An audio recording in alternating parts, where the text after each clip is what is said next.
Hello দর্শক, আসসালামু আলাইকুম। আমি রাসেল খান বিজয়। প্রত্যেক দিনের মতো আজকেও একটা নিউজ নিয়ে আবার আপনাদের মাঝে চলে আসলাম।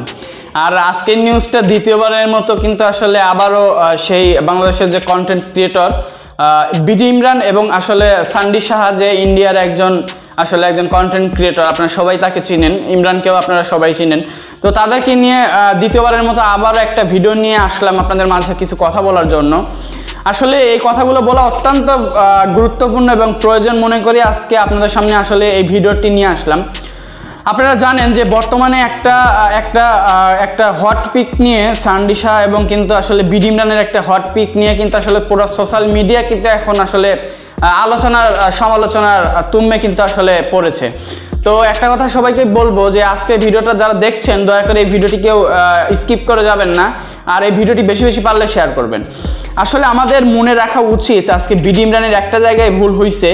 আসলে আমাদের সব কিছু মনে রাখা উচিত যে আসলে আমাদের বন্ধুত্ব করতেছি, আমরা আসলে কার সঙ্গে বন্ধুত্ব করতেছি। আসলে এখন বর্তমান সময় বন্ধুত্ব করার আগে অন্তত 100 বার ভাবা উচিত যে আমি বন্ধুত্বটা করতেছি আসলে কার সঙ্গে করতেছি, সেটা কি কোনো সঠিক মানুষের সাথে নাকি ভুল কোনো মানুষের সাথে আমরা বন্ধুত্ব করতেছি। আজকে দেখেন তার এত বছরের কেরিয়ার, সে কিন্তু আসলে গরিব অসহায় মানুষদেরকে নিয়ে কাজ করে, সে কিন্তু আসলে গরিব অসহায় মানুষের পাশে কিন্তু আসলে থাকে। কিন্তু দেখেন ছোট্ট একটা ভুলের কারণে কিন্তু আজকে তার অডিয়েন্স, তাকে যারা ফলো করে, তার যারা সাবস্ক্রাইবার, তার পাশে যারা এতদিন সাপোর্ট হিসেবে ছিল, তাদের মধ্যে সবাই না হলেও কিছু সংখ্যক মানুষ কিন্তু আসলে বিডি ইমরানকে এখন খারাপ চোখে দেখছেন। এটাই স্বাভাবিক, কারণ আমরা যাকে ফলো করি তার কাছ থেকে কখনোই আমরা খারাপ কিছু আশা করি না, এটাই স্বাভাবিক। আমরা যাদেরকে ফলো করি আমরা চেষ্টা করি তার কাছ থেকে কিছু শেখার জন্য, তার কাছ থেকে আসলে কিছু জানার জন্য। তো একটা কথা বলবো বিডি ইমরানকে, তোমার অন্তত ফ্রেন্ডশিপ করার আগে অন্তত একটা বার হলেও ভাবা উচিত ছিল আমি যে ফ্রেন্ডশিপ করতেছি আসলে কোন মানুষের সঙ্গে করতেছি। ফিউচারে আমার এই মানুষটার সঙ্গে বন্ধুত্ব করার কারণে আজকে তোমার যেটা হয়েছে, হয়তো সেটা আগে ভাবলে, তুমি যদি আগে ভাবতা তাহলে হয়তো এই দিনটা তোমাকে দেখতে হতো না। তো আমরা দেখতেছি যে হচ্ছে বর্তমানে সান্ডি শাহ লাইভে এসে কিন্তু বিভিন্ন রকমের কথা বলতেছে। তো এই ভিডিওতে বিস্তারিত বলার আগে চলুন আসলে সেই ফুটেজটা আপনাদেরকে একটু দেখিয়ে নিয়ে আসি যে ইমরান কি বলতেছে আর হচ্ছে আপনার সান্ডি শাহ কি বলতেছে। গাইস, দেখতেই পাচ্ছ আমি অনেক দুঃখে আছি, নেশা করছি আমি কি বলবো, এই যে দেখতেই পাচ্ছ ওল্ডমঙ্কের বোতল আছে। আমার সাথে যে ঘটনাটা হয়েছে গাইস, তোমরা লাইভটা শেয়ার করো। আমি আজকে পুরো ঘটনা ইমরান আমার সাথে কিভাবে ইউজ করেছে আমাকে।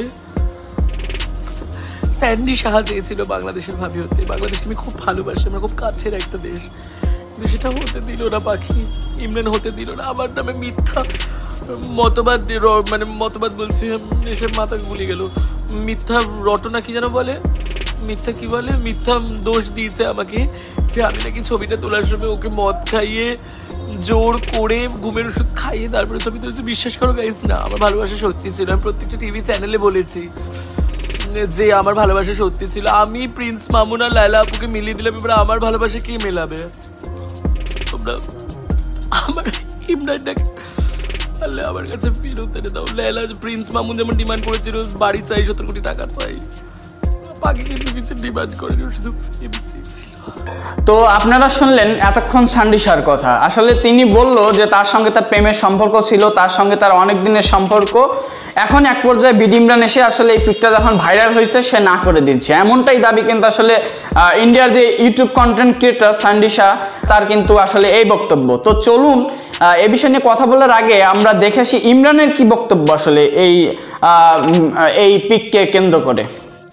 আসসালামু আলাইকুম। এরকম করে আমার 5 বছরের ক্যারিয়ারটা ধ্বংস হয়ে যাবে আমি কখনো ভাবতেও পারিনি।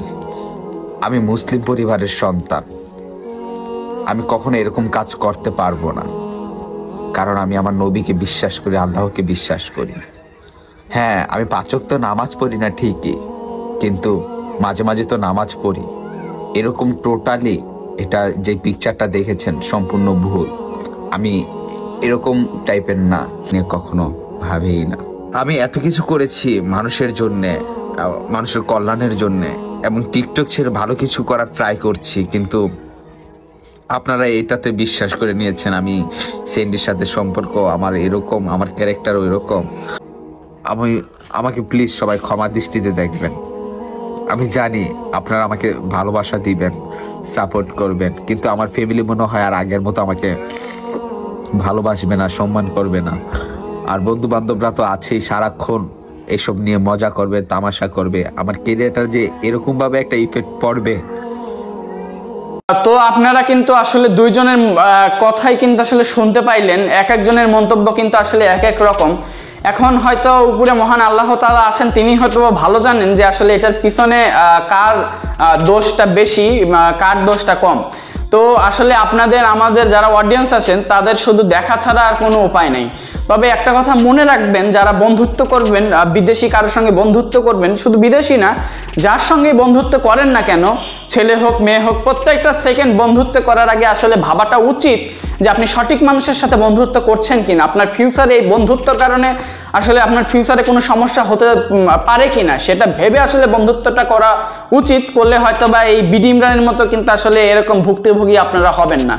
তো আজকে ভিডিওটি আর বাড়াবো না, আজকে ভিডিওটি আপনারা সম্পূর্ণ দেখার জন্য সবাইকে অসংখ্য ধন্যবাদ।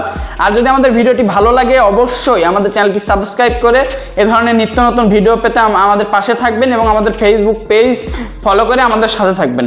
ততক্ষণ ভালো থাকবেন, সুস্থ থাকবেন। পরবর্তীতে আবারও কোনো নতুন নিউজ নিয়ে আপনাদের সামনে আমি রাসেল খান বিজয় আসবো। আসসালামু আলাইকুম।